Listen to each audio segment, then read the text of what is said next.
سلام میکنم به همه شما عزیزانی که بیننده برنامه نگاه به چپ هستید. من کیان آذر هستم، به همراه مصطفی صابر این برنامه رو به شما تقدیم میکنیم. مصطفی جان سلام میکنم بهت، امیدوارم حالت خوب باشه و طبق معمول آماده باشی که برنامه رو شروع کنیم. سلام به تو کیان جان و بینندگان عزیز این برنامه. من خوبم، فقط یک کمی سرما خوردم، صدام شاید خیلی خوب در نیاد. امیدوارم که زودتر خوب بشی. سه‌شنبه گذشته ساعت 4:30 صبح ایران اولین قسمت از مناظره انتخاباتی هیلاری کلینتون و دونالد ترامپ برگزار شد از دو حزب هیئت حاکمه آمریکا، حزب دموکرات و حزب جمهوری خواه، که کلینتون به نمایندگی از حزب دموکرات بود و ترامپ به نمایندگی از حزب جمهوری خواه آمریکا بودش، که مباحث مختلفی توی این مناظره که 1.5 ساعت به طول انجامید در بر گرفت و به اصطلاح سوالات مختلفی در 3 زمینه اصلی از این دو نفر پرسیده شد و اونها هم جوابهای خودشون رو و استراتژی خودشون رو در رابطه با به اصطلاح وضعیت آمریکا و حتی در سطح جهانی ارائه دادن. میشه گفتش که طبق آماری که منتشر شده این یکی از پربیننده ترین برنامه‌های تلویزیونی بوده که در رابطه با مناظره انتخاباتی برگزار شده و برآورد شده. بیش از 100 میلیون نفر آدم از سراسر دنیا و در خود آمریکا همچنین بیننده این برنامه بودن. خب مصطفی جان، قبل از اینکه بخوایم وارد قضایا بشیم که چی بوده و چی نبوده، فکر میکنم تو هم دیده باشی این برنامه رو، درسته؟ آره، منتها من مثل خیلی از ایرانی‌ها همزمان نتونستم ببینم. جالبه واسم که ایرانی‌ها زیادی همون نصف شب همزمان این برنامه رو دنبال می‌کردن و جالب اینجا بود که رسانه‌های فارسی زبان مثل BBC و بقیه و اینها هم همزمان این رو همراه با ترجمه پخش می‌کردن و یه ایونت حالا جهانی و آمریکایی سر جای خودش ایرانی هم بود. این خیلی جالب بود. این یکی از به اصطلاح ویژگی‌های این مسئله بود در رابطه با اون ایرانیانی که دنبال می‌کردن که بیش از دوره‌های قبلی مورد توجه قرار گرفته بود از طرف ایرانیان و دنبال شده بود. حتی شبکه‌های فارسی زبانی که رو به ایران هم برنامه پخش می‌کردن، همونطور که تو گفتی پخش مستقیم داشتن در این رابطه. اما مصطفی، نکته‌ای که هست اینجوری مطرح شده که در 3 محور سوالاتی مطرح شده از این دو کاندیدا. یکی در رابطه با اشتغال و رفاه بوده، یکی مسئله همون نژادی یا تبعیض به اصطلاح نژادی که توی کشور آمریکا وجود داره و یک بحران بوده. حداقل همیشه این مسئله توی سطح جامعه آمریکا مطرح بوده، اما توی این 1 سال گذشته ما معضل بسیار شدید در این رابطه دیدیم که منجر به قتل و به هر ترتیب شلیک پلیس به سمت افرادی که به هر حال سیاه‌پوست بودن انجام گرفته. و مسئله بعدی مسئله امنیت و جنبه بین‌المللی بوده که استراتژی این دو نفر یا به هر حال تیمشون اگر دولت رو تشکیل بدن چه خواهد بود. جا داره اینجا اشاره بکنم که هر دو پاسخهای خودشون رو دادن و حالا من پیشنهادم اینه که پله به پله بریم جلو. ابتدا به امر ببینیم که در زمینه به هر حال اشتغال و رفاه مباحثی رو که مطرح کردن چی بوده و بعد بریم کل قضیه رو به اصطلاح بپردازیم بهش. ولی کیان، حالا بریم روی این مسائل صحبت بکنیم، ولی قبلش شاید باید اینو گفت که الان اولا همه نظرسنجی ها میگه که کلینتون بهتر بوده توی این ماجرا و حدود 4-5% جلوتر افتاده بعد از این دیبیت، بعد از این مناظره. و من دنبال میکردم به اصطلاح تفسیرها و اخبار بعد از مناظره رو. تقریبا مهمترین مسئله عبارت از اینه که اینا چجور جلو دوربین ظاهر شدن، چقدر با اعتماد به نفس ظاهر شدن، چقدر تونستن نظر به اصطلاح رای دهنده ها رو به خودشون جلب بکنن و نشون دادن که میتونن رئیس جمهور آینده آمریکا باشن. یعنی به اصطلاح پرفورمنس، اجرا و ارائه مهمترین مسئله است. یعنی رو مسائل دیگه هم صحبت میشه، ولی مسئله اصلی عبارت از اینه که اینا چجوری میتونن نظر رای دهندگان خودشون جلب بکنن. و من واقعا به عنوان یه رهگذر تو این دنیا نگاه میکنم، اینم در قرن 21 در مهمترین کشور دنیا، در اوج تمدن بشری و واقعا و هر دو این دوتا هم تا اونجایی که حرفاشون رو دنبال کردن، ترامپ که اصلا یک دیوانه به تمام معناست، کلینتون هم آدم دروغگو حقه باز، و بعدم حالا حداکثر کاری که میخواد بکنه همین سیاست‌های اوباما رو یه جوری ادامه بده. من داشتم فکر، و حالا کل این مفسرین هم که میاد صحبت میکنن سر اینه که کی مثلا فرض کن دماغش رو اینجوری کرده یا نف کرده، هی نفس تون کش، اینا مثلا موضوعات مورد مثلا کی روی اون دیگر کم کرده، کی عصبانی شده، کی نشده، مثلا اینا بحث است. بعد پیش خودم فکر میکنم واقعا بشر کجا داره میره، چه اتفاقی داره میفته که یکی از مهمترین تصمیمات سیاسی که باید اتخاذ بشه به این ترتیب داره پیش میره. یعنی واقعا محتوا جای نداشت تو این ماجرا، همش یه نمایش بود، یه شو بود. چطوری حالا کلینتون در مقابل یه لومپن بددهنی که گذاشتن اونورش، کلینتونی که واقعا بزرگترین شانس زندگیش اینه که ترامپ در مقابلشه. حالا باید بیای به این دوتا رای بدی و بعدم مفسرین رو که نگاه میکنی میبینی همش تو باید فکر کنی ببینی کی هنرپیشه بهتریه که بری به این هنرپیشه رای بدی. واقعا این باعث تأسف من بود. حالا فقط هم چیزی نیست، جمهوری اسلامی از این بدتره. یعنی میخوام بگم این دیگه گل سرسبد تمدن بشری امروز جمهوری اسلامی که اون بگم نگم فلانی حرفا که دیگه اصلا مسخره است. ولی به هر حال حتی این اوج تمدن بشری هم واقعا مسخره است وقتی حسابش بکن. مصطفی تا یه جوری از آخر برنامه شروع کردی اون جمع‌بندی که به هر حال ما باید باشیم، اما که روی دست سوالای تو ریختم. اما نکته‌ای که هست، خب ما سعی می‌کنیم تو این برنامه بریم بپردازیم به اون اصل قضیه و محتوایی که به هر ترتیب از نظر سیاسی به نظرمون مهم هست و اون چپ اجتماعی یا به هر ترتیب موضعی که اون 99%یا به هر حال دارن دنبال میکنن یا باید داشته باشن رو بپردازیم بهش و اینکه نقد ما چی هست. امیدوارم بتونیم تو این برنامه به این برسیم.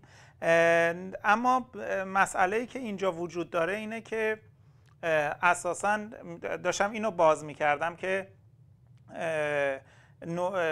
این سه محوری که بررسی شد یا سوالاتی که در این زمینه‌ها پرسیده شد، دوست داشتم تو قسمت اول در رابطه با مسئله اقتصادی یا بحرانی که از نظر اقتصادی وجود داره سوالاتی مطرح شد، مسئله اشتغال و رفاه مردم توی جامعه مثل آمریکا که به هر ترتیب اسمی که خودشون روش میذارن پیشرفته ترین نوع دموکراسی اسمشو گذاشتن.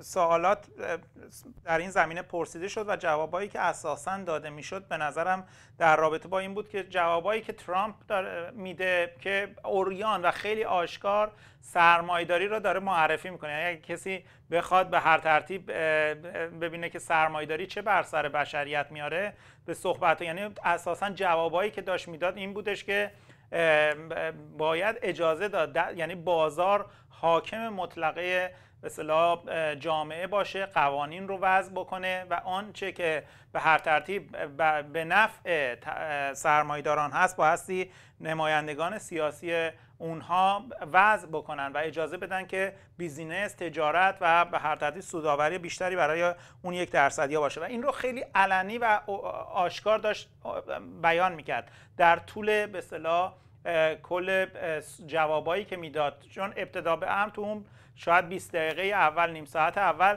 خیلی حالت تهاجمی داشت نسبت به کلینتون و کلینتون رو تحت فشار قرار داده بود و حتی در اون لحظه یا لحظاتی که تو حالت تدافعی رفته بود و کلینتون داشت بهش هجوم می‌برد روی همین محور کار میکرد و اساساً تمام انتقادش این بود که به اصطلاح تصمیماتی که در حال حاضر گرفته شده دست سرمایه‌دارا رو باز نمیذاره برای اینکه بیزینس خودشون رو جلو ببرن. بازار نمیتونه تمام و کمال چیکار بکنه؟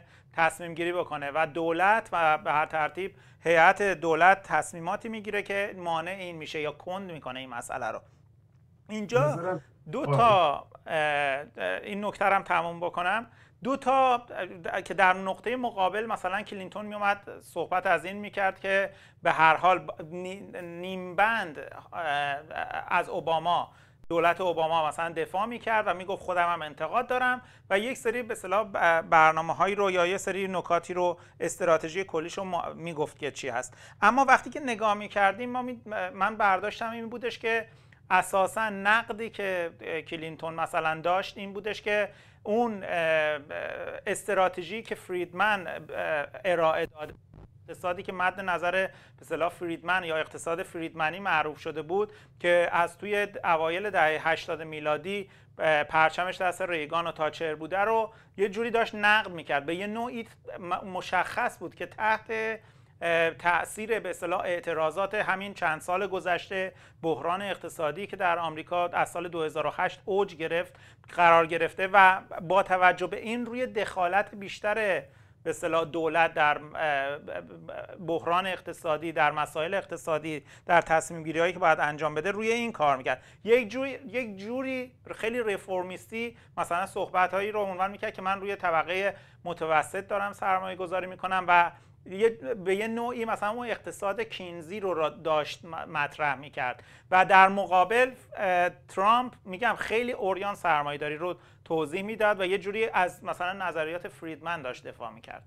به نظر من که راجع به اقتصاد تا اونجایی که به اقتصاد برمیگرده به نظرم هر دوشون متناقض حرف میزدن، هر دوشون منگی بودن، نمیدونستن چی بگن راجع به اقتصاد و این انعکاس این بود که کلا سرمایه‌داری الان راه حل درستی نداره. برای مثال فرض کنید ترامپ داشت از این صحبت میکرد که برگردیم به دهه 70 و مثلا این حرفا که اون دوره بخش اعظم تولید تو خود آمریکا صورت میگرفت، مثلا هنوز به چین و ماچین و کشورهای دیگه و اینا منتقل نشده بود و مخاطب ترامپ هم اون طبقه کارگر سفید پوستی هست که اون دوره شغل داشت و امکانات خوبی داشت و حالا اون شغل و امکانات از دست رفته و ناراضیه و ترامپ داشت سعی می‌کرد رأی اونا رو به دست بیاره. چه همش تاکید می‌کرد که همه شغل‌ها رفته چین، باید برگردونیم اینا، که دروغ محضه. یعنی خود همین امثال ترامپ و اینا هستن که شغل‌ها رو بردن به چین چون سودآوری بالاتر بود اونجا. هنوزم همین حکایت، هنوزم اونجا سودآوری بالاتره. اگر قرار باشه اقتصاد سرمایه‌داری راه بیفته از این بحران مزمنی که توش هست بخواد بیرون بیاد، اتفاقا هنوز چه میدونم چین و کشورهای بریک و کشورهایی که با نیرو کار ارزان‌تر دارن هنوز بهشت سرمایه‌داراست. هنوز هم اینجوری. الان شما آیفونات رو نگاه کن، همین تولیدات بزرگ سرمایه‌داری نگاه کن داره اونجا تولید میشه و در هر حال خود امثال ترامپ و اینا بودن که این کارا رو کردن و هنوز هم ادامه خواهند داد. در نتیجه دروغ محض رو داره میکنه واسه اینکه رأی اونا رو بگیره، خیلی آشکار. از اون ور کلینتون هم هیچ جوابی نداشت به معنای همونطور که تو هم گفتی، یعنی حد اکثرش ادامه همین راه موجودی که هست. الان اوباما هم داره ادامه میده اینا که خود همین هم به همین بنبست رسه، یعنی همون راهی که اینا توی 30-40 سال گذشته دنبال کردن نهایتش رسیده به اینجایی که داریم میبینیم و بحران 2008 و 2009 که بعد از بحران کبیر 1930 بزرگترین بود و خودشون همه وحشت داشتن که الان وضع ممکنه همه چیز فرو بپاشه و هنوزم ازش در نیامدن و هنوزم همین G20 اخیری که داشتن همش نگرانشون از اینه که حالا خود این بحث مفصلیه. ولی میخوام بگم کلینتون هم راه حلی در مقابل این نداشت و نمیگفت دقیقاً حالا چیکار باید بکنیم. حد اکثرش این بود که همینجور کجدار و مریضی که الان هست رو ادامه میدیم. میخوام بگم هیچ کدوم از اینا واقعاً مسئله واقعی بشریت امروز توی آمریکا که مردم نه آینده دارن، نه تامین دارن، نه شغلشون معلومه چی میشه، نه خونه هاشون رو میتونن نگه دارن و وضعم هر روز داره بدتر میشه. همه دارن زیر بار قرض میرن. دانشجویی که تازه از دانشگاه در میاد $10,000 باید زیر قرض باشه و این وضعیتی که سرمایه داره سر مردم پیاده میکنن هیچ کدوم پاسخی واسش نداشتن. درسته مصطفی. نکته‌ای که من دوست دارم بیشتر باز بکنیم، یعنی شاید بیشتر باید در موردش صحبت بکنیم، این هستش که به هر حال سال 2008 2009 وقتی که مجددا ما با یک بحران عظیمتری توی آمریکا روبرو شدیم که بعد جنبش مثلا آکوپای از توش در اومد، جنبش اشغال یا همون 99% ها، به یه نوعی تئوریسین های سرمایه‌داری، اقتصاددانان سرمایه‌داری روی همین مسئله دست گذاشتن، یعنی که این دیوار به اصطلاح برلینی هستش که سال 1990 واسه شوروی یعنی سرمایه‌داری دولتی اون بلوک شرق فرو ریخت و در حال حاضر داره واسه بلوک غرب، اگر بخوایم همون تفسیر جنگ سردی رو به کار ببریم، داره فرو میریزه و فرو ریختن، یعنی اون عروج اون بحران مصادف شد بر این مبنا که اون تزهایی که فریدمن داده بود که باید دولت نقشش کم و کم و کم و کمتر بشه در به اصطلاح تصمیم گیری های سیاسی، در مسئولیت پذیری در قبال جامعه و اساساً بازار تصمیم گیرنده باشه و اون به اصطلاح 1% ها یا سرمایه‌دارا هستن که با توجه به منافعی که دارن بایستی چیکار بکنن، تصمیم گیری بکنن که چجوری میشه سودآوری رو تضمین کرد که با درصد بالاتری پیش برده بشه و نقش دولت این هستش که این به اصطلاح با ساختار سیاسی که داره بتونه این وضعیت رو حفظ بکنه. سال 2009 توی خود هیئت حاکمه به اصطلاح تو آمریکا و کلا بورژوازی جهانی این شکاف افتاد که این جواب نمیده و همونجا ما شاهد بودیم که دولت مجبور دخالت شد برای اینکه اقتصاد فرو نریزه، مجبور شد وام بده به اصطلاح بانک‌ها که محور به اصطلاح بحران بودن و به یه نوعی اومد دخالتگری کرد، اومد نقش آفرینی کرد و الان هم بحث سر همین، یعنی توی مناظره سر همین صحبت میکنن که اون ادامه همون پروسه، درسته دوتاشون سرمایه‌داری هستن، یعنی دوتا قرار نیست وضعیت رو اساساً واسه طبقه کارگر یا مثلا واسه 99% های آمریکا تغییری حاصل بکنن که بگیم از فردا مثلا وضعیت تغییر خواهد کرد. ولی نکته‌ای که وجود داره در نقطه مقابل این بحران که سرمایه‌داری باهاش مواجه هست، میدونه که یک جنبش اعتراضی توی دل آمریکا هم وجود داره،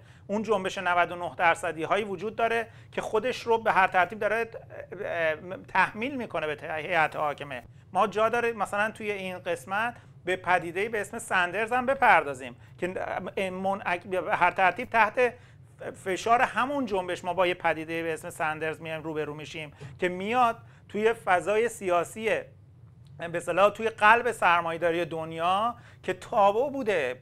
شما اگر می‌خواستی خودکشی سیاسی بکنی بعد میومدی به اصطلاح اسمی از سوسیالیسم می‌بردی خودت رو تداعی می‌کردی باهاش و الان می‌بینیم شرایط اینقدر تغییر کرده که سندرز میاد میگه من سوسیالیست هستم.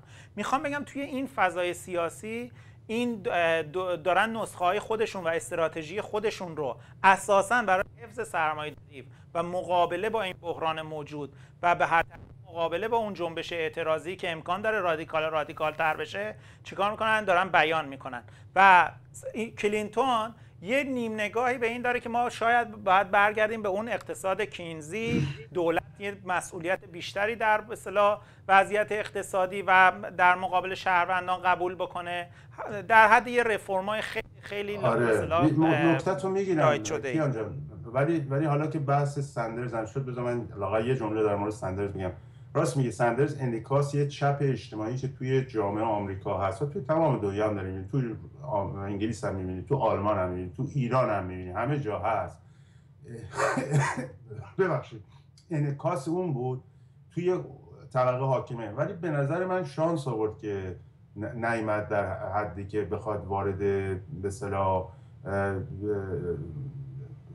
یعنی جزء کاندیدا بشه یا حتی انتخاب بشه، چون انتخاب میشد میامد تو قدرت درست یعنی خلاف اون حرفایی که زده بود و پیش برد و آبرو خودش رو میریخت و بدنام میشد. به نظر من سندرز همچنان به عنوان یه آدم خوشنام در تاریخ آمریکا باقی خواهد موند کسی که اومد به قول تو این یخ و شکون از سوسیالیسم حرف زد اینا.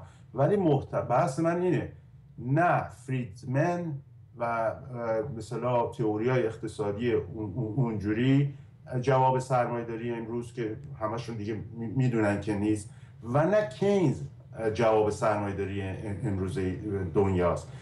کینز جواب سرمایه‌داری بعد از جنگ جهانی دوم بود، بعد از اون همه بحران‌ها و نابود شدن مقادیر زیادی از نیروهای مولده و نیروهای تولیدی بود. در نتیجه سرمایه میتونست بازسازی کنه، ترکیب ارگانیکش پایین بود، سودآوریش بالا بود و کینز سودآوری بالا و یک دوره رشد دائمی واسه سرمایه‌داری توی بخصوص غرب به وجود آورد.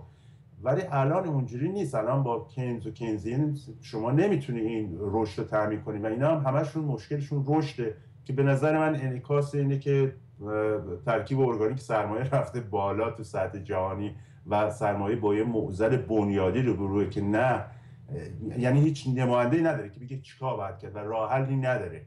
و مصطفی نکته من این نیست که نکتم این نیستش که جواب کینز هست. من بنبست هر دو جناح سرمایه‌داری رو میخوام بگم، یعنی چیز راه حلی ندارن. اون رفرمیستشون، اون به اصطلاح حزب دموکرات که نمایندش کلینتون هست، داره میگه باید برگردیم به اون، که این جواب نیست. یعنی جواب طبقه کارگر آمریکا رو نمیتونه بده، جواب اون جنبش 99% یا مطالباتشون رو نمیتونه بده. یعنی مثلا کتابی که پیکتی هم نوشت در نهایت به یه عنوان داره همینو میگه که باید برگردیم به اصطلاح همون چیزی که حالا توی اروپا به اسم دولت‌های رفاه یا همین اقتصاد کینزی هست باید برگرد. یعنی بنبست وجود داره. هیئت حاکمه آمریکا جوابی نداره برای این مسئله. و حالا میخوام برسم به اینجا، بیا یه مقدارم در رابطه با اینکه خب حالا چپ اجتماعی چیکار باید بکنه در مقابل این وضعیت. این سوال معمولاً مطرح میشه به اینکه حالا اگر بخوایم رأی بدیم به کدوم بهتر نیست مثلا به کلینتون رأی داد؟ بین بد و بدتر بهتر نیست به کلینتون رأی داد؟ آیا مثلا ترامپ بیاد رئیس جمهور بشه بدتر نمیشه؟ این سوالات مثلا معمولا مطرح میشه. دو حوزه انتخابات جمهوری اسلامی هم با تمام تفاوتایی که بین به هر ترتیب یه نیمچه آزادی سیاسی که تو غرب وجود داره با جمهوری اسلامی و همین هم مطرح میشه. بهتر نیستش از ترس مثلا احمدی نژاد یا قالیباف یا نمیدونم فلان کس بریم مثلا به روحانی یا به این رأی بدیم بعد رو انتخاب بشه، که معمولا از تریبونای مثلا اصلاح طلبان و اون جنبش ملی اسلامی مدام مطرح میشه که برید به اون بعده حداقل رأی بدید که پله پله اوضاع بهتر بشه.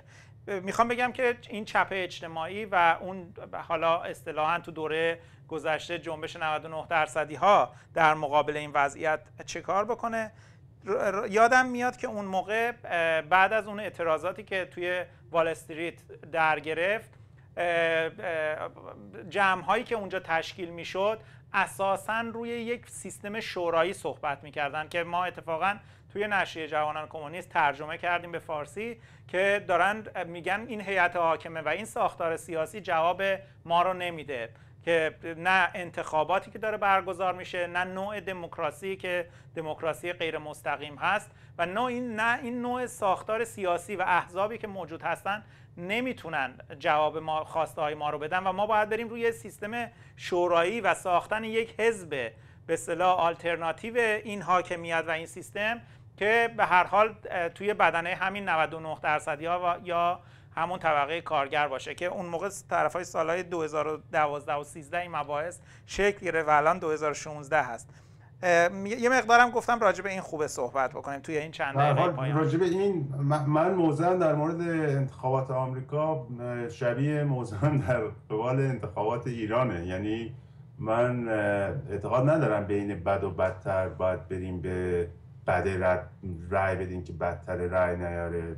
بالاخره من یه بار به این دنیا میام، یه رأی هم دارم هر دفعه توی این انتخابات. اینو نمیرم صرف این تزی بکنم که به جای بد حالا به جای بدتر باید به بد رأی داد. من فکر میکنم باید مبارزه کرد و جنگید و وضع رو عوض کرد. ممکنه توی یه انتخابات و اینا اتفاقات عجیبی نیفته، ولی باید دراز مدت‌تر رفت کار کرد که کل وضع عوض کرد و این خارج از چارچوب انتخابات و اینها میره.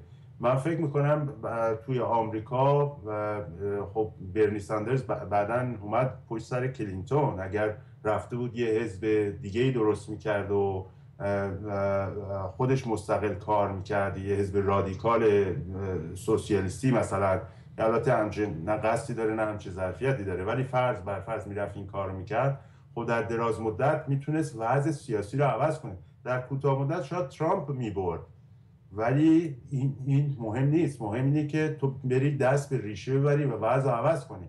تا وقتی که سرنوشت بشر میخواد اینجوری تعیین بشه که یا ترامپ یا کلینتون، به نظر ما محکوم به بدبختی و فلاکت و فقر و نابودیم. تا وقتی که سرنوشت بشر اینجوری باید تعیین بشه که بین بد و بدتر یکی رو انتخاب کنیم، خب همیشه برده مزد خواهیم بود، همیشه محکوم خواهیم بود، همیشه مختنق خواهیم شد، همیشه محروم خواهیم بود.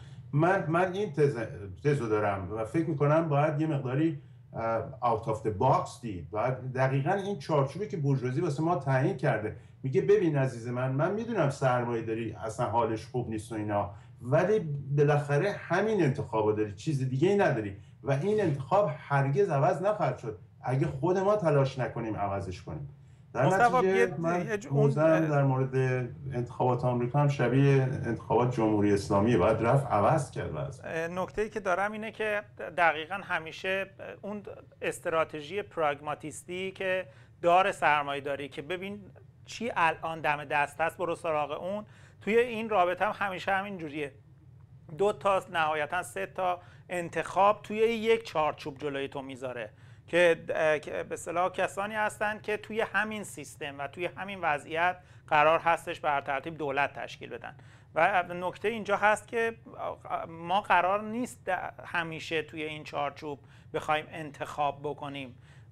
مسئله بر سر اینه که وضعیت هم جامعه آمریکا و هم وضعیت دنیا جوابش خارج از این سیستم قرار داره. یعنی من فکر میکنم سندرز اگر حتی میرفت، اگر ظرفیتش رو میداشت میرفت یه حزبی درست میکرد، باز توی این زمینه بازی و توی این قواعد بازی شکست میخورد و از این لحاظ شکست میخورد که مجبور تو هم چارچوب کنم. منم تو صحبت قبلی گفتم سندرز شانس آورد که انتخاب نشد. آره. قدرت داده. اگه نه تو اون چارچوب افتضاحش بند در میومد، واسه اینکه راه حلی نداشت واقعا.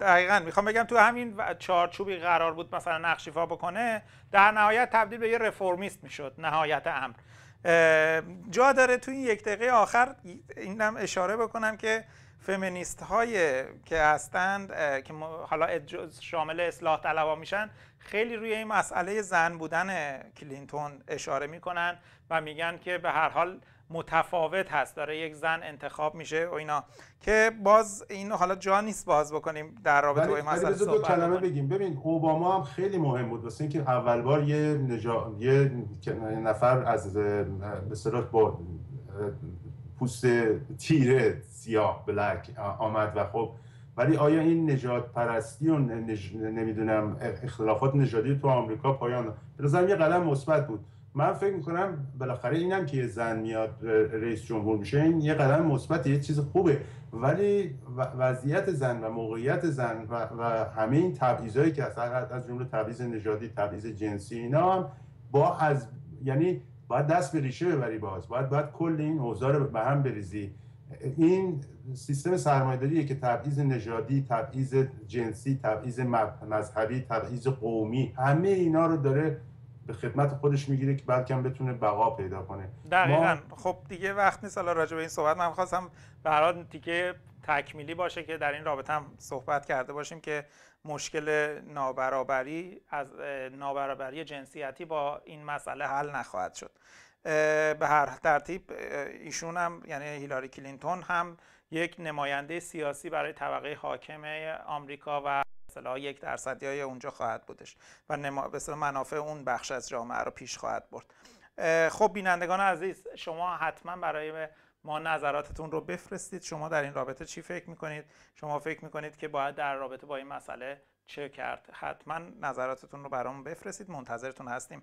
براتون تا برنامه بعدی شب‌ها و روزهای خوبی رو آرزو میکنم.